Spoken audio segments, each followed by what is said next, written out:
Exercise 3.3 मधला question number 1 complete केला होता. आता क्वेश्चन नंबर 2 मध्ये टोटल 12 क्वेश्चन आहे. त्यातले काही क्वेश्चन आपण सॉल्व्ह करणार आहोत. तर त्यातला पहिला क्वेश्चन जो आहे तो एक्झरसाइज 3.3 मधला क्वेश्चन नंबर 2 मधला पहिला क्वेश्चन दिलेला आहे. Integration of e⁴ into sine 3x into dx. तर अगोदर याला इंटिग्रेशन बाय पार्ट्सने सॉल्व्ह करायचं आहे. मल्टिप्लिकेशन दोन फंक्शनचा आहे. लिएट फॉर्म्युला जर यूज केला तर लॉगॅरिथमिक, इन्व्हर्स, अल्जेब्रिक आणि ट्रिग्नोमेट्रिक आणि एक्सपोनेन्शियल. तर हा एक्सपोनेन्शियल झाला, हा ट्रिग्नोमेट्रिक झाला. ट्रिग्नोमेट्रिक फंक्शन अगोदर म्हणजे integration of sine 3x into e⁴ into dx. First function याला कन्सिडर करा, सेकंड फंक्शन याला कन्सिडर करा, इंटिग्रेशन बाय पार्ट्स अप्लाय करा. First function is as it is into integration of second function minus बड़ा integration derivative of first function sine 3x into integration of second function into dx और उसके साथ में बड़ा dx. कारण की हा मोठा इंटिग्रेशन आहे, त्याला मोठा इंटिग्रेशन द्यायचं. तर साइन 3x जच्या तसं e⁴ इंटिग्रेशन e⁴ आणि 2x डेरिव्हेटिव्ह 2 तर डिवाइडमध्ये minus integration sine 3x cos 3x derivative आणि 3चं डेरिव्हेटिव्ह 3 येईल. 3x 3 तर 3 मल्टिप्लायला तर 3 इथं देऊन देऊ. e⁴ अपॉन मध्ये 2 आणि इंटू dx. तर इथं e⁴ upon 2 into sine 3x जसंच्या तसं मायनस 3/2 कॉन्स्टंट बाहेर integration cos 3x into e⁴ into dx. Again इथे इंटिग्रेशन बाय पार्ट्स अप्लाय होतो. तर इकडे या साईडला इंटिग्रेशन बाय पार्ट्स अप्लाय करू. या साईडला हे जसंच्या तसं e⁴ upon 2 into sine 3x याच्यामध्ये चेंज होणार नाही. मायनस 3/2 जसं तसं इंटिग्रेशन बाय पार्ट्स अप्लाय करत असताना first function is as it is into integration of second function minus बड़ा integration derivative of first function cos 3x integration of second function into dx और उसके साथ में बड़ा dx. तर e⁴ upon 2 into sine 3x minus 3/2 cos 3x जच्या तसं integration of e⁴ आणि 2x डेरिव्हेटिव्ह 2 तो डिवाइड मध्ये मायनस इथं बड़ा integration cos 3x derivative minus sine 3x आणि 3x integration derivative 3x 3 e⁴ upon 2 आणि इंटू dx. आता हा मायनस आणि मायनस प्लस होऊन जाईल नेक्स्ट स्टेपमध्ये. नेक्स्ट स्टेपमध्ये i is equals to e⁴ upon 2 into sine 3x minus 3/2 into ब्रॅकेटमध्ये cos 3x into e⁴ upon 2 मायनसमध्ये हा मायनस आणि हा मायनस प्लस होऊन जाईल आणि 3/2 कॉन्स्टंट येईल. 3/2 integration of sine 3x into e⁴ into dx. आता हे जर ऑब्झर्व केलं तर ही व्हॅल्यू कशाची आहे, आपल्या आयची व्हॅल्यू आहे. तिथं आयची व्हॅल्यू पुट करूया. e⁴ upon 2 sine 3x minus 3/2 e⁴ upon 2 cos 3x plus 3/2. याची व्हॅल्यू आय आहे तर इथं आय पुट करून देऊया. i1 पुट करूया त्याच्याऐवजी. तर i1 पुट केल्यानंतर आता नेक्स्टमध्ये किंवा आयच पुट करू आय आहे म्हणून हा मायनस 3/2 या ब्रॅकेटला मल्टिप्लाय करून घेऊ. e⁴ upon 2 sine 3x minus plus minus 3 e⁴ 2 to the 4 cos 3x प्लस into minus minus 3 3 9 2 to the 4 i. ही व्हॅल्यू इकडे गेल्यावर प्लस होईल. i plus 9/4 i is equals to e⁴ sine 3x minus 3 e⁴ upon 4 into cos 3x. आता इथं या साईडला left hand साईडला आपण व्हॅल्यू सारखी करू शकतो. डिनॉमिनेटर सेम करून 4i plus 9i upon 4 is equals to e⁴ sine 3x minus 3/4 e⁴ into cos 3x. हे 13i झाले upon 4 is equals to e⁴ sine 3x minus 3/4 e⁴ cos 3x. हे इकडे ही व्हॅल्यू इकडे घेऊ. फक्त आय जर ठेवलं तर काय येईल is equals to 4 upon 13 in bracket e⁴ sine 3x minus 3/4 e⁴ into cos 3x आणि प्लस सी लिहायचं राहिलं, प्लस सी लिहून घ्यायचं. Plus C is very much important integration दिल्यानंतर. तर अशा प्रकारे हा क्वेश्चन 1 यातला सॉल्व्ह होतो, त्याची व्हॅल्यू फाइंड आउट होते. यातला जो सेकंड क्वेश्चन आहे सेम पहिल्या क्वेश्चन सारखा सॉल्व्ह करायचा आहे. तर हा तुमच्यासाठी होमवर्क ठेवतो. तुम्ही सुद्धा ट्राय करा. फर्स्ट क्वेश्चन सारखाच हा सेकंड क्वेश्चन आहे, तर तो ट्राय करा. जर डिफिकल्टी आली तर कमेंट सेक्शनमध्ये कळवा, तर तो सॉल्व्ह करून दिला जाईल. यानंतर थर्डवाला करूया. थर्डवाला दिलेला आहे इंटिग्रेशनमध्ये आपल्याला व्हॅल्यू दिलेली आहे sine of log x into d x. आता इथं काय करूया आपण, सबस्टिट्यूशन मेथडचा यूज करू. Put log x is equals to t. तर इथून टीची एक्सची व्हॅल्यू काय येईल, e to the power of t. E to the power of t एक्सची व्हॅल्यू, याला जर डिफरन्शिएट केलं विथ रिस्पेक्ट टू एक्स तर आपल्याला काय मिळते, d x upon d t is equals to e to the power of t. त्याची value e to the power of t. तर डी एक्सची व्हॅल्यू मिळते आपल्याला e to the power of t into d t. ती तिथं put करूया इंटिग्रेशनमध्ये. Sine T लॉगच्या एक्सच्या ठिकाणी टी आणि डी एक्सच्या ठिकाणी पुट करणार आहोत e to the power of t into d t. तर आता याला फर्स्ट फंक्शन आणि सेकंड फंक्शन. तर फर्स्ट फंक्शन आणि सेकंड फंक्शन आहे इंटिग्रेशन बाय पार्ट्स अप्लाय करा.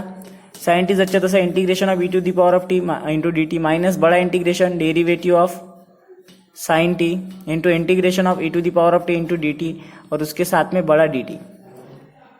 साइन टी जच्च्या तसं e to the power of टीचं integration e to the power of t minus sine टीचं derivative cos t integration e to the power of t into d t. Again इथं apply करावं लागेल integration by parts. Sine t जच्च्या तसं e to the power of t minus again इथं apply करा integration by parts. First function is as it is into integration of second function d t minus बड़ा integration derivative of cos t into integration of e to the power of t into d t. म्हणजे again इथं आपण integration by parts apply करत आहोत. पहिले काय केलं, substitution मेथडचा यूज केला, नंतर इंटिग्रेशन बाय पार्ट्स अप्लाय करूया. तर आयची value sine e to the power of t sine t जच्च्या तसं मायनस इथं ब्रॅकेटमध्ये कॉस टी जच्च्या तसं e to the power of टीचं integration e to the power of t मायनसमध्ये कॉस टीचा डेरिव्हेटिव्ह मायनस साइन टी आणि e to the power of टीचं derivative integration e to the power of t into d t. हा minus आणि minus plus होऊन जाईल e to the power of t sine t minus cos t e to the power of t minus minus plus इंटिग्रेशनमध्ये sine t e to the power of t. Sine t e to the power of t आपली आयची value आहे, आयची value ठेवूया e to the power of t sine t minus हा minus sine सुद्धा ब्रॅकेटला multiply करून घेऊ minus cos t e to the power of t minus I plus C. Minus I इकडे गेल्यावर प्लस होईल म्हणजे आय इज इक्वल्स टू हा मायनस आय इथं आय आहे ना, हा आय इकडे आला तर plus I is equals to e to the power of t sine t minus cos t e to the power of t plus C. तर हा होऊन जाईल twice I is equals to e to the power of t sine t minus cos t e to the power of t. Two इकडे multiply इकडे जाऊन divide होऊन जाईल. I is equals to 1/2 e to the power of t sine t minus cos t e to the power of t. आता टीची value आपण जे घेतली होती ती इथं सबस्टिट्यूट करणार 1/2 e to the power of log x sine of log x minus cos टीची value cos of log x e to the power of log x plus c. Plus c लिहिणं विसरायचं नाही, प्लस सी. तर अशा प्रकारे हा third नंबरचा question solve होतो. डिफिकल्ट नाही आहे, फक्त इंटिग्रेशन बाय पार्ट्स 2 वेळा अप्लाय करायचं आहेत आणि सॉल्व्ह करायचं आहे. आता इथून हे 3 क्वेश्चन झाले इंटिग्रेशन बाय पार्ट्सचे. आता याच्यानंतरचा क्वेश्चन नंबर 4 पासून जे क्वेश्चन आहे त्यासाठी आपल्याला काही फॉर्म्युले यूज करायचे आहेत. ते म्हणजे 3 फॉर्म्युले यूज करायचे आहेत. त्या 3 फॉर्म्युल्याच्या बेसिसवर आपल्याला सॉल्व्ह करायचे आहेत. ह्या 4th नंबर पासूनचे जे क्वेश्चन आहेत त्याच्यासाठी फॉर्म्युले दिलेले आहेत आपल्याला. ते फॉर्म्युले म्हणजे पहिला formula integration a square plus x square हा दिलेला आहे. दुसरा integration under root a square minus x square into d x याचा. आणि थर्डवाला दिलेला आहे integration under root x square minus a square into d x. हे 3 फॉर्म्युले आपल्याला दिलेले आहे. या 3 फॉर्म्युल्यांसाठी काही व्हॅल्यूज आहेत त्या यूज करून सॉल्व्ह करायचे आहे. तर पहिल्यासाठी जी व्हॅल्यू दिलेली आहे ती आहे x/2 under root x square plus a square upon 2 log of x plus under root x square plus a square आणि प्लस सी. तशीच under root a square minus x square साठीची व्हॅल्यू दिलेली आहे x/2 under root a square minus x square जच्या तसंच plus a square upon 2 sine inverse of x by a plus C.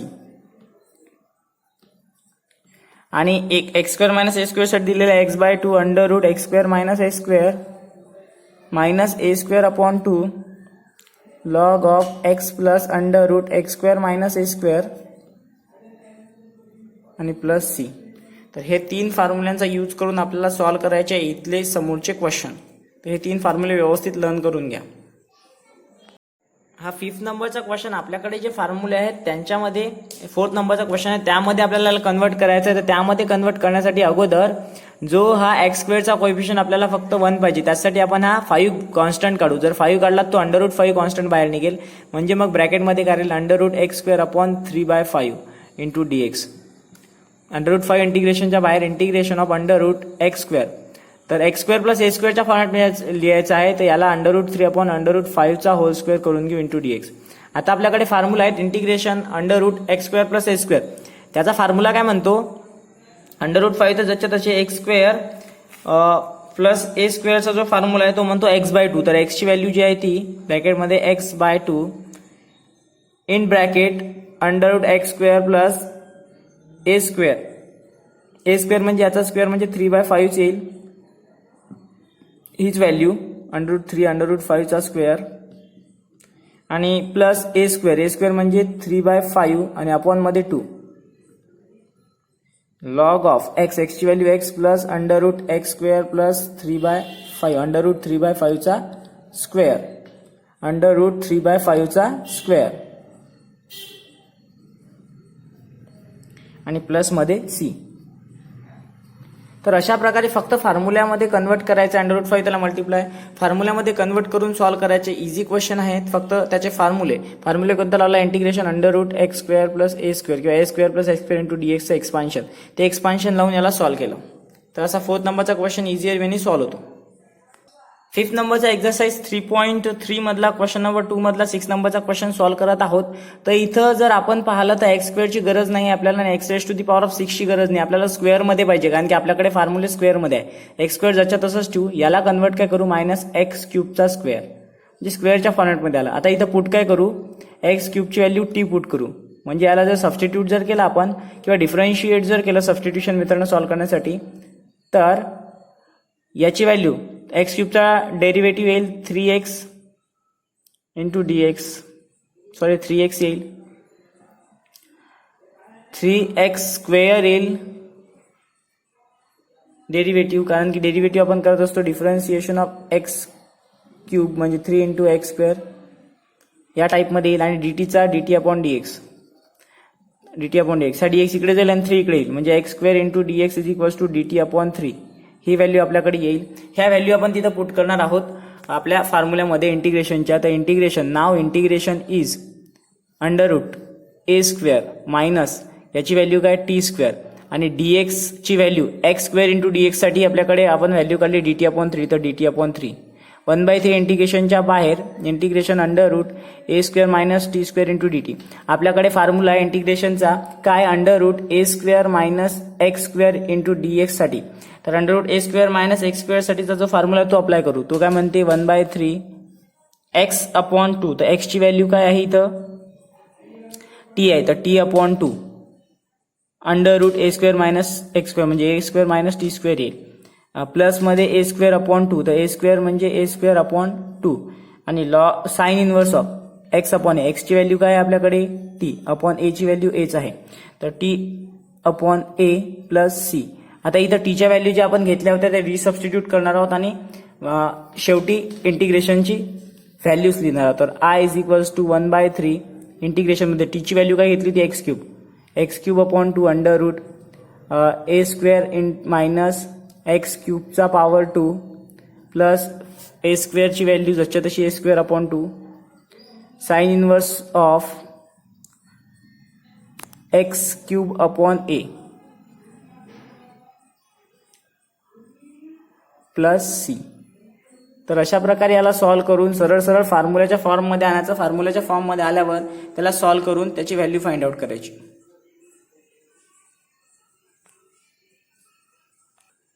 6 नंबरचा question जो आहे ज्यामध्ये आपल्याला सिम्प्लिफाय करून लिहायचं, कारण की या फॉर्मॅटमध्ये आपण सॉल्व्ह करू शकत नाही. आपल्याकडे फॉर्म्युले काय इंटिग्रेशनचे √x² - a² √a² + x² √a² - x² फॉर्मॅटमध्ये आहे. याला त्या फॉर्मॅटमध्ये आणण्यासाठी आपण काय करूया, या दोन ब्रॅकेटचं multiplication x × x x² - 7x - 3x न मल्टिप्लाय करू. दोन्ही ब्रॅकेट एकामेकाला multiply minus minus plus 21 × dx. आता काय करून घेऊ, इंटिग्रेशन I = √21 समोर plus x² - 7x - 3x. -7x आणि -3x ची व्हॅल्यू -10x × dx. आता इथं थर्ड टर्म फाइंड आउट करू. कम्प्लिटिंग स्क्वेअर मेथडने सॉल्व्ह करू. याला कम्प्लिटिंग स्क्वेअर मेथडने सॉल्व्ह करत असताना जर सरळ सरळ लिहिलं तरी काही प्रॉब्लेम नाही. x² - 10x + 21. Completing square मेथडने solve करत असताना थर्ड टर्म काढूया. थर्ड टर्म कशी काढतात की हाफ कोएफिशियंट ऑफ एक्सचा कोएफिशियंट -10 आणि याचा स्क्वेअर -10/2 म्हणजे 5 -5चा स्क्वेअर म्हणजे 25 ऍड करायची आणि सबस्ट्रॅक्ट करायची. x² - 10x + 25 + 21 - 25 × dx. Completing square method चालू आहे. √. हा कशाचा स्क्वेअर झाला, x - 5चा कम्प्लीट होल स्क्वेअर झाला. आणि 21 मधून 25 जातात का नाही, 25 मधून 21 काढा म्हणजे -4 × dx.